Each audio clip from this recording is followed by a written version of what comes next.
இது வந்து மாசமா இருக்கணும்னு நினைக்கிறவங்க, மாசமா ஆகணும்னு நினைக்கிறவங்க, மாசமா இருக்கவங்க இந்த பச்சை பயிர் நிறைய சாப்பிடணும்.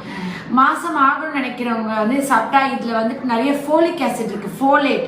இந்த குழந்தைக்கெல்லாம் மூளை வளர்ச்சி, இந்த நியூரல் ஷீட் ஃபார்மேஷன், முதுகு தண்டையில இருக்குல்ல, அதெல்லாம் நல்லா வலுவா கிராமத்துல பயிர் உருண்டைன்னு செய்வாங்கல்ல, நீங்க செய்வீங்களா? பொங்கலுக்கெல்லாம் எங்க அம்பலூர்ன்றதா என்னோட நேட்டிவ், எல்லாருக்கும் தெரியும். எங்க ஊர்ல பயங்கர ஃபேமஸ்.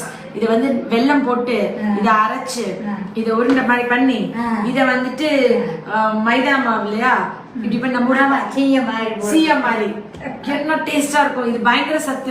பொங்கலுக்கு எங்க ஊர்ல வந்து பயிர் உருண்டை செய்வாங்க. நாங்க இதுல தேங்காய் போட மாட்டோம், ஆனா இத அவிச்சு இத வெள்ளத்தோட போட்டு பெனஞ்சு உருண்டை வச்சு பாத்தீங்களா. நாங்க வந்து இப்ப நம்ம வந்து குக் வித் அம்மா பண்ணிட்டோம். சரி, அப்புறம்